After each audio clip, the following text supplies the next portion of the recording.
السلام علیکم ورحمۃ اللہ وبرکاتہ۔ بچوں آج ہم پڑھیں گے مضمون اردو۔ تو بچوں آج ہم پڑھیں گے سبق نمبر 2۔ آج ہم سبق نمبر 2 میں بچوں حضرت صفیہ رضی اللہ عنہا کے بارے میں پڑھیں گے۔ تو چلیے بچوں ہم پڑھنا شروع کرتے ہیں۔ حضرت صفیہ رضی اللہ عنہا ہمارے پیغمبر حضرت محمد صلی اللہ علیہ وسلم کی بیوی تھی۔ ان کا اصلی نام زینب رضی اللہ عنہا تھا۔ وہ عرب کے ایک مشہور قبیلے کے سردار کی بیٹی تھی۔ ان کی والدہ کا قبیلہ بھی عرب میں بڑا ممتاز سمجھا جاتا تھا۔ عرب کا مشہور شہر خیبر ان کا وطن تھا۔ اس شہر کے قلعے کے قریب مسلمانوں اور خیبر والوں کے درمیان جنگ ہوئی۔ لڑائی میں مسلمانوں کو فتح حاصل ہوئی اور دشمنوں کے کئی لوگ گرفتار ہوئے۔ حضرت صفیہ رضی اللہ عنہا بھی ان جنگی قیدیوں میں شامل تھی۔ انہیں حضور صلی اللہ علیہ وسلم کے سامنے پیش کیا گیا تو آپ صلی اللہ علیہ وسلم نے انہیں آزاد کر دیا۔ حضرت محمد مصطفیٰ صلی اللہ علیہ وسلم کے اس سلوک سے وہ بہت متاثر ہوئی۔ حضرت محمد مصطفیٰ صلی اللہ علیہ وسلم نے انہیں یہ اختیار بھی دیا کہ چاہے تو وہ اپنے قبیلے میں واپس چلی جائے یا آپ صلی اللہ علیہ وسلم کے نکاح میں آ جائے۔ حضرت صفیہ رضی اللہ عنہا نے حضور صلی اللہ علیہ وسلم کی بیوی بننا پسند کیا اور رسول اکرم صلی اللہ علیہ وسلم نے ان سے نکاح کر لیا۔ رحم دلی اور سخاوت حضرت صفیہ رضی اللہ عنہا کی اہم خوبیاں تھی۔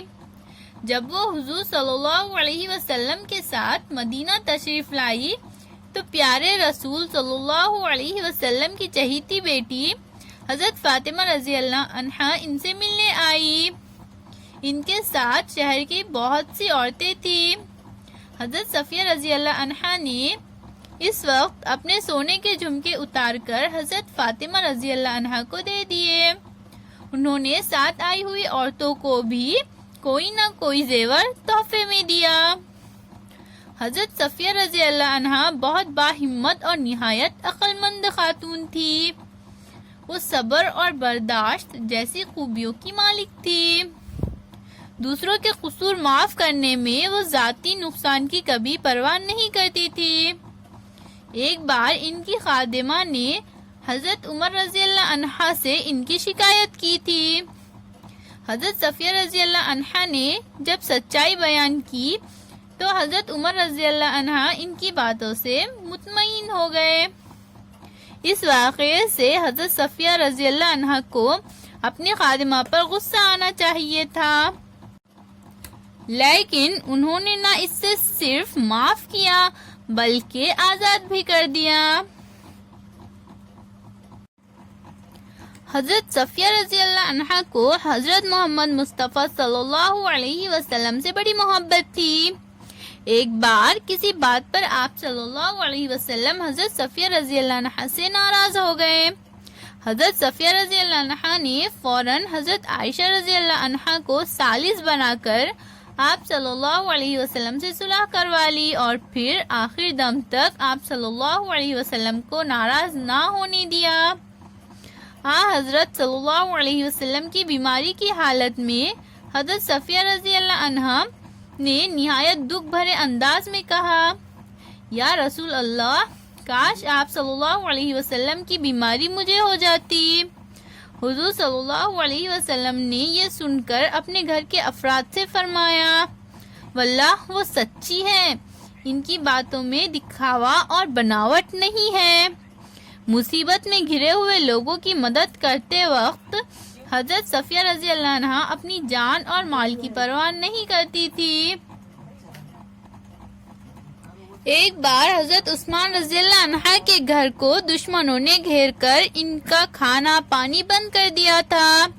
حضرت صفیہ رضی اللہ عنہ اپنے خچر پر سوار ہو کر حضرت عثمان رضی اللہ عنہ کی مدد کو پہنچی، لیکن دشمنوں نے انہیں مکان میں داخل ہونے نہ دیا۔ مجبوراً وہ گھر لوٹ آئی اور حضرت حسن رضی اللہ عنہ کے ذریعے حضرت عثمان رضی اللہ عنہ کو کھانا پانی پہنچانے کا انتظام کیا۔ حضرت صفیہ رضی اللہ عنہ کھانا بہت اچھا پکاتی تھی۔ وہ اکثر اپنے ہاتھ سے پکایا ہوا کھانا رسول اکرم صلی اللہ علیہ وسلم کے رشتہ داروں کے یہاں بھیجا کرتی۔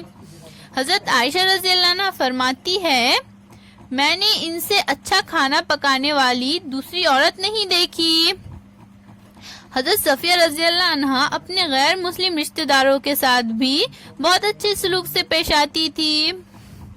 حضرت صفیہ رضی اللہ عنہ نے انتقال سے پہلے اپنا مکان اللہ کی راہ میں وقف کر دیا تھا اور اپنے پاس کے 1,00,000 درہم اپنے بھانجے کو دینے کی وصیت کی تھی۔ مسلمانوں نے حضرت عائشہ رضی اللہ عنہ کے کہنے پر ان کی وصیت پر عمل کیا۔ حضرت صفیہ رضی اللہ عنہ نے سن 50 ہجری میں وفات پائی۔ اس وقت ان کی عمر 60 برس کی تھی۔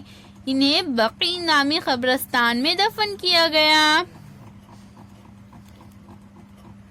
تو چلیے بچوں، اب ہم الفاظ معنی پڑھیں گے۔ ممتاز یعنی اعلیٰ مرتبے والا، قبیلہ یعنی گروہ، متاثر ہونا یعنی اثر قبول کرنا، خاتون یعنی عورت، ثالث یعنی صلح کرانے والا، واللہ یعنی اللہ کی قسم، ذاتی نقصان یعنی بچوں اپنا نقصان، وقف کر دینا یعنی لوگوں کی بھلائی کے لیے کوئی چیز ہمیشہ کے لیے دے دینا، درہم یعنی عرب کا ایک سکہ، وصیت یعنی انتقال سے قبل دی جانے والی ہدایت، وفات پانا یعنی انتقال ہونا، مرنا۔ اللہ حافظ بچوں۔